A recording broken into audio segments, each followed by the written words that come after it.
Good morning mga katropa. Maraming salamat sa mga solid supporters, followers natin dyan. Yung last nakaraang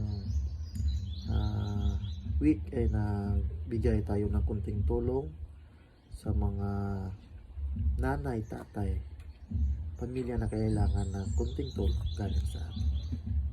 Marami din po salamat sa mga brotherhood natin dyan, long live sa SIA, Skeleton Arms nationwide, the same time sa mga iba't ibang chapter natin dyan sa ating kapatiran, long live Alpha Kaparo.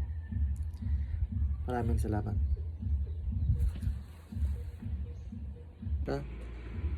God bless po sa next mission natin, sa next na makakatanggap ng bigas at grocery po, sa mga karapat dapat na bigyan. Yun yung unahin natin.